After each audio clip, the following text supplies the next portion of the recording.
اللہ تعالیٰ نے قرآن مجید میں ارشاد فرمایا ہے کہ بل تؤثرون الحیات الدنیا،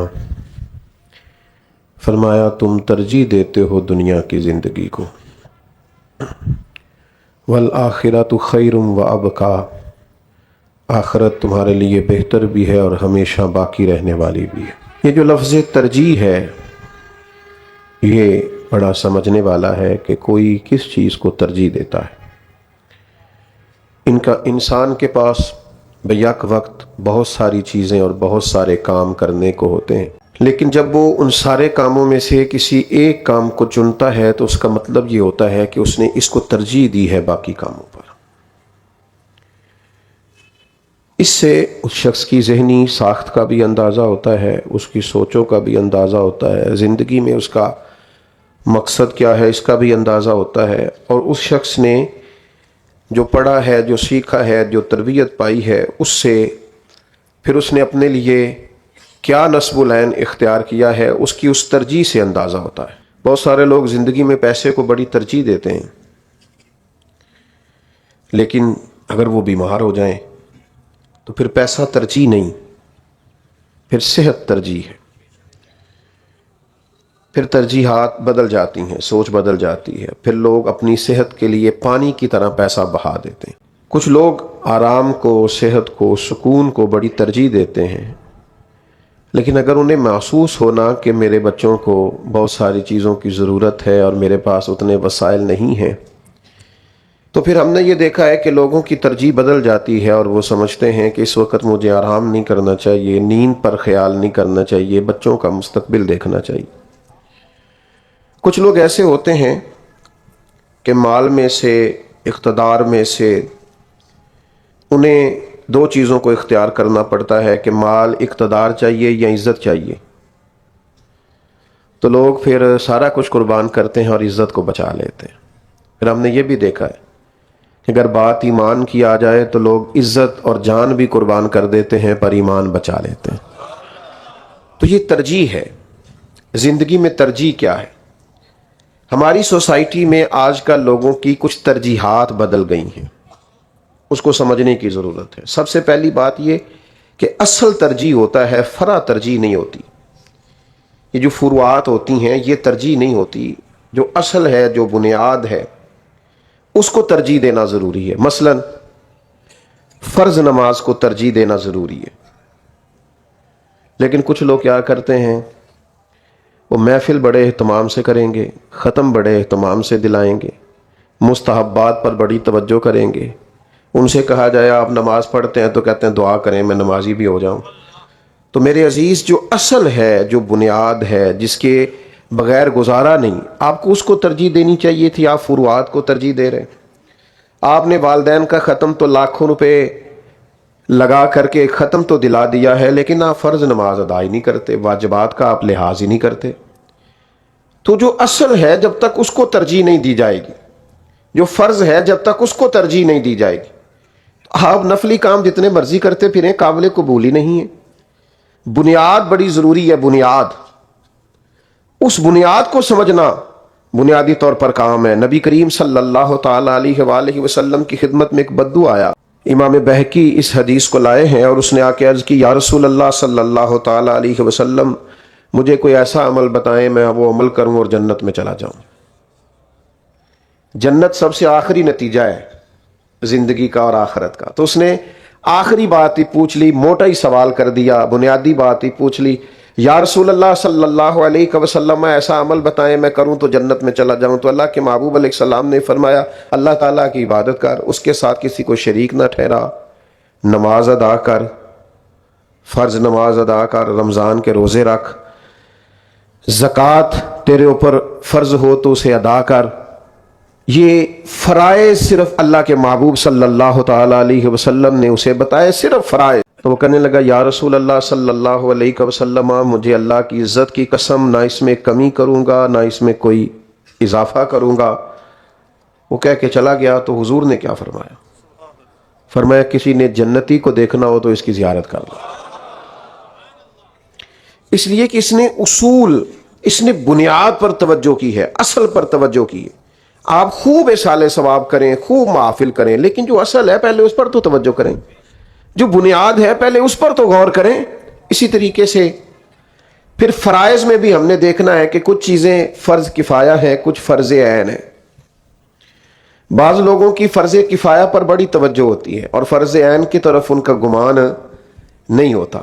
اس کی سادہ مثال آپ دیکھ لیں، جتنے لوگ آپ کو جنازے میں ملتے ہیں اتنے فجر میں بھی ملتے ہیں۔ جنازہ فرض کفایہ ہے، ظہر کی نماز فرض عین ہے، لیکن وقت نکال کر لوگ جنازے میں پہنچیں گے، پھر ملاقات بھی کریں گے، اہل خانہ کو بتائیں گے بھی کہ ہم آئے، لیکن جنازہ پڑھنا فرض کفایہ ہے اور نماز پڑھنا فرض عین ہے۔ جو فرض عین ہے اس پر توجہ ہی نہیں، اور جو فرض کفایہ ہے اس پر بھاگ بھاگ کر لوگ عمل کریں گے۔ اسی طرح اقدام جہاد فرض کفایہ ہے، لیکن ماں باپ کی خدمت کرنے کو تیار نہیں ہوتے۔ نبی کریم علیہ السلام کی خدمت میں بھی ایک شخص حاضر ہوا تھا اور اس نے اجازت مانگی تھی، یا رسول اللہ صلی اللہ علیہ وسلم میں نے جہاد پہ جانا ہے، مجھے اجازت ہے۔ تو حضور نے فرمایا تیرے والدین زندہ ہیں؟ بلے شاہ عثمانی اڈدیاں پھاڑنا ہے، تیرے والدین زندہ ہیں؟ یا رسول اللہ صلی اللہ تعالی علیہ وسلم زندہ ہیں؟ تو محبوب نے فرمایا ان کے پاس رہ، ان کے قدموں کے نیچے جنت ہے۔ مصنف عبد الرزاق میں یہ روایت موجود ہے، فرمایا ان کے پاس رہو، ان کے قدموں کے نیچے، ان کے قدموں کے پاس تمہاری جنت موجود ہے۔ لیکن جہاد کے بہت زیادہ شوقین ہونا، اور چلیں تھوڑا سا اور وضاحت کر لیتے ہیں، پیر صاحب کے پاس حاضری ٹائم پہ دیتا ہے، ابا جی کا حال بھی نہیں پوچھتا، جماعت میں چلے لگانے اور تبلیغ کرنے کو وقت پہ جاتا ہے، والدین کا حال ہی نہیں پوچھتا، تبلیغی ڈیوٹیاں کر رہا ہے، فلان جگہ خدمتیں کر رہا ہے، فلان جگہ حاضریاں لگوا رہا ہے، فلان جگہ درویش بنا ہوا ہے، بلے شاہ آسمانی اڈدیاں پھڑنا ہے۔ جیڑا گھر بیٹھا انہوں پھڑیا ہی نہیں۔ ترجیح کس چیز کو دینی ہے اس کو سمجھے۔ دین نے بنیادیں فراہم کی ہیں، ان بنیادوں کو سمجھنے کی ضرورت، لیکن ہم چیز پر غور ہی نہیں۔ میرے پاس نا ایک دفعہ دو دوست آ گئے تو آگے کہنے لگے فلسطین جانے کا کوئی رستہ بتائیں۔ تو آپ کو پتہ ہے جذبات اللہ کے فضل سے سب کے ہیں ان مسلمانوں کے لیے، لیکن جانے کا کوئی رستہ موجود نہیں ہے۔ آپ کے تو پاسپورٹ پہ لکھا ہے سوائے اسرائیل کے ہر ملک کے لیے اس پر ویزا لگ سکتا ہے، کیسے جائیں گے آپ؟ ممکن نہیں۔ تو مجھے کہنے لگے جی، میں نے کہا بھی مجھے تو کوئی رستہ نہیں آتا، آپ کسی اور سے پوچھیں۔ تو کہنے لگے اسی تے ان سارے بال روندے چھڑ آئے، اسی فلسطین چلے ہیں۔ وہ تو پیچھے تک آئے، بیوی رو رہی تھی، بچے رو رہے تھے، تو ہم نے کہا نہیں ہم نے جانا ہے، تو اب تو بڑی بےزتی ہے واپس جائیں۔ تو میں نے کہا آپ کس مقصد کے لیے جانا چاہتے تھے؟ شان بڑھانے کے لیے؟ عزت بیزتی مثلا کس کے سامنے؟ اگر اللہ کے سامنے ہے تو پھر تو آپ کا نکلنا قبول ہے، نیت کر کے نکل آئے۔ لیکن اگر ہمارا یہ معیار بن جائے، ہمیں پتہ ہی نہیں ترجیح کس چیز کو کہتے ہیں، اپنے حساب سے چیزوں کو طے کرتے ہیں اپنے حساب سے، اور کچھ لوگوں کا خیال ہوتا ہے مولوی تو بزدل ہے، یہ جا ہی نہیں رہا، فلانا آدمی تو پیچھے رہ گیا، اس کو یہ کرنا چاہیے تھا، اس کو۔ ہمیں بھی بڑے لوگ مشورہ دیتے ہیں جناب یہ کر دیں، فلاں کر دیں، نکل آئیں۔ تو میں کہتا ہوں چلو تھوڑا بہت کتاب و سنت ہم نے بھی پڑھا ہے، شاید جو بات آپ ہمیں سمجھانا چاہ رہے ہیں کچھ نہ کچھ کی سمجھ ہم بھی رکھتے ہوں۔ تو آپ جو ترجیح ہمیں بتا رہے ہیں ہو سکتا ہے یہ اس وقت ترجیح نہ ہو، ترجیحات کچھ اور ہوں۔ نعرہ تکبیر لگانا بڑا کمال ہے، پر پہلے کو حضرت عمر جیسا پیدا تو کر لینا چاہیے۔ حضرت عمر آئے تو نعرے لگ گئے، لیکن یہ کہ پہلے عمر تو آئے۔ تو ہم یہ کرتے ہیں کہ ہم کہتے ہیں نہیں بھائی یہ میری سمجھ میں آ رہا ہے لہذا آپ نکلیں۔ تو بعض اوقات ترجیح کچھ اور ہوتی ہے، اور ہمارا دین بڑا واضح ہے، بڑا فطرت کے قریب ہے، بڑا حسین ہے، زندگی سمجھا دیتا ہے، جینے کے سلیقے آتے ہیں۔ انسان کسی طرح بھی اپنی شخصیت پر، اپنی روح اور اپنے دل پر کوئی بوجھ محسوس نہیں کرتا۔ نبی کریم علیہ السلام کی بارگاہ میں شخص آیا ہے، یہ سنن ابو داؤد شریف میں موجود ہے۔ حضرت عمر بن عاص رضی اللہ تعالیٰ عنہ فرماتے میں بیٹھا ہوا تھا سرکار کی بارگاہ، میں آپ کے دستے مبارک پر، یا رسول اللہ صلی اللہ علیہ وسلم میں آپ کے دستے مبارک پر ہجرت کی بیعت کرنے آیا ہوں کہ میں وطن چھوڑ دوں گا، دین کے لیے ہجرت کروں گا۔ یا رسول اللہ صلی اللہ علیہ وسلم میں بیعت کرنے آیا ہوں اور والدین کو روتا چھوڑ کے آیا ہوں، تو حضور اتنی بڑی قربانی دے کے آیا ہوں میں، تو مجھے بیعت فرمائیے۔ اللہ کے محبوب صلی اللہ تعالی علیہ وسلم نے فرمایا واپس چلا جا اور جیسے تو نے انہیں رلایا ہے نا ویسے جا کے انہیں ہنسا بھی، اس لیے کہ تیری ترجیح بیعت ہے ہجرت پر، اور اللہ کے رسول تجھے یہ ترجیح دے رہے ہیں کہ تو والدین کی خوشی میں خوش رہے، ان کی رضا کا خیال کر، ان پر توجہ دے، اپنے گھر کے معاملات کو سمجھ، غور کر۔ تو ترجیح دیکھیں دین ہمیں کیا سکھاتا ہے۔ ہم کچھ فروعات میں الجھ گئے ہیں، کچھ نوافل میں الجھ گئے ہیں، بعض لوگ ایسے ہیں جو بعض ایسی چیزوں میں الجھ گئے۔ آپ کو پتہ ہے میں پچھلے سال میں کچھ عرصہ میری صحت ٹھیک نہیں تھی، میں کچھ علیل تھا، تو ڈاکٹر نے مجھے پابند کر دیا کہ آپ کوئی سفر نہ کریں۔ میں کچھ دنوں کے لیے، کچھ مہینوں کے لیے سفر نہیں کر سکا۔ تو کچھ دوست نا بڑے ماشاءاللہ سے وہ بزرگ قسم کے ہوتے ہیں، ولی اللہ، درویش، صوفی، وہ کہتے ہیں تسی غوث پاک دا نام لے کے آ جاؤ، اللہ کرم کرے گا۔ تو میں نے کہا ڈاکٹر نے منع کیا، کہ ڈاکٹروں کی پتا ہوگی۔ تو وہ چاہتے تھے کہ پیر صاحب نا روحانی پرواز کرن، یہ کتنے ڈاکٹروں نے پیچھے لگ گئے۔ یہ عجیب و غریب فلسفہ ہے بعض دوستوں کا۔ تو بھائی دین تو ہمیں یہ سمجھاتا ہے۔ نبی کریم علیہ السلام کی بارگاہ میں ایک شخص نے عرض کی، حضور میرے پاس اونٹ ہے، تو کیا میں اس اونٹ کو کھلا چھوڑ دوں اللہ کے بھروسے پر؟ حضور نے فرمایا نہیں، پہلے اس کو باندھ پھر اللہ پہ بھروسہ کر، جو اسباب ہیں وہ اختیار کر، جو ضرورت ہے اس کا لحاظ کر۔ میں اللہ پہ بھروسے پہ فلاں کام کر دوں، بھائی آپ سارے اسباب کریں پھر اللہ پہ بھروسہ کریں، سارے اسباب ہوں بھی تو کام تب بھی ہوتا ہے جب اللہ چاہتا ہے۔ تو ہمارا جو ذہن سازی ہے دین کے تعلق سے وہ بڑی ضروری ہے۔ بعض کام ایسے ہوتے ہیں جو زیادہ ضروری ہوتے ہیں۔ ہاں کسی جگہ آپ نفل چھوڑ دیں، کسی جگہ آپ عبادت چھوڑ دیں، کسی جگہ آپ نفلی روزہ چھوڑ دیں، وہاں کچھ اور ترجیح بنا لیں۔ دین آپ کو وہاں ایک اور عالی شان کام بتاتا ہے جو نفلی روزے سے، نفلی نماز سے، نفلی صدقے سے افضل ہے، اور خود نبی کریم علیہ السلام نے فرمایا۔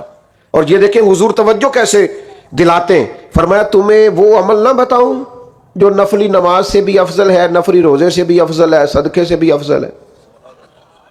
یا رسول اللہ بتائیے، فرمایا 2 روٹھے ہوئے میں صلح کرا دو، اللہ ان سارے نفلی کاموں سے زیادہ ثواب عطا کر دے۔ جو 2 جھگڑے ہوئے ہیں، جو آپس میں لڑ پڑے، جن میں شکر رنجی ہو گئی، تم ان 2 دلوں کو قریب کر دو، ان 2 مسلمانوں کو ملا دو۔ یہ اس وقت تم یہ نہ کہو کہ بھائی میں تو نہیں آ سکتا، میرا نفل کا ٹائم ہے، میں نے نفل پڑھنے، میں نہیں آ سکتا، میں نے روزہ رکھا ہوا نفلی، میں نہیں آ سکتا، میں نے اس وقت جو ہے اللہ کے رستے میں صدقات کرنے۔ اس وقت تمہاری ترجیح یہ ہے کہ 2 لوگ لڑ پڑے ہیں، ان میں جھگڑا ہو گیا، وہ 2 خاندان آپس میں بچھڑ رہے، ان کے اندر دوریاں پڑ رہی ہیں، دراڑیں آ رہی، اس مسئلے کو حل کرنا تمہاری ترجیح ہونی چاہیے، نہ کہ یہ کہ میں نے نفل پڑھنے اور یہ کہ میں نے عبادت کرنی ہے۔ تو دین جس طرح کی ترجیح سکھاتا ہے، آپ دیکھیں آپ نماز پڑھ رہے ہیں تو آپ کے سامنے ایک آدمی کنویں میں گر رہا ہے، تو شریعت آپ کو کہتی ہے کہ نماز توڑ دو، وہ جو گر رہا ہے پہلے اسے بچا لو۔ آپ یعنی اس کا ترجمہ آپ یوں بھی کر لیں کہ آپ نماز پڑھ رہے ہیں، اچانک آپ کی نظر پڑی اور کوئی گاڑی سے ٹکرانے لگا ہے، کوئی چھت سے گرنے لگا ہے، کسی کو بجلی کا کرنٹ لگنے لگا ہے، اس کی موت کا مسئلہ ہے۔ شریعت نے آپ کو اب ترجیح بتائی ہے کہ اب نماز نہیں پڑھنی، اب نماز توڑ دیں، نماز بعد میں پڑھ لینا، آپ پہلے اس کو بچائیں۔ تو جو ترجیحات دین سکھاتا ہے، جو باتیں دین سمجھاتا ہے، جس پر دین آپ کی توجہ دلاتا ہے، اس پر لوگ غور ہی نہیں کرتے۔ وہ اپنے حساب سے چیزوں کو طے کرتے ہیں، اور اپنے حساب سے، وہ کسی دانشور نے کہا تھا، یعنی ایک بندہ بے دین ہو گیا ہے، پر اس سے بھی بڑا نقص یہ ہے کہ اس نے اپنے حساب سے ایک دین گھڑ لیا ہے کہ یہ جو میں کر رہا ہوں یہی سارا کچھ ہے، یہی اصل ہے، یہی بنیاد ہے، یہی طے کر لی، یہی سارا کچھ ہے۔ اور دین کے جو وسیع مزاج ہے اور وسیع المشرب ہے جو دین، اس کو یہ سمجھ نہیں پا رہا۔ تو حقیقت دین کو قرآن مجید کا آپ مطالعہ کریں، دوسرے پارے، قریش مکہ کہا کرتے تھے کہ ہم آب زمزم کنویں سے نکال کے حاجیوں کو پلاتے ہیں، مسجد الحرام کی ہم خدمت کرتے ہیں، کوئی ضروری ہے کہ ہم کلمہ بھی پڑھیں؟ اتنا بڑا تو ہم کام کرتے ہیں، اللہ کے گھر کی دیکھ بھال ہماری ذمہ داری ہے، اب ہم مسلمان بھی ہوں کلمہ بھی پڑھیں؟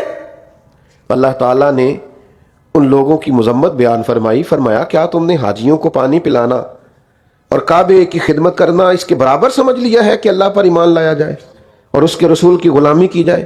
جب تک تم یہ نہیں کرتے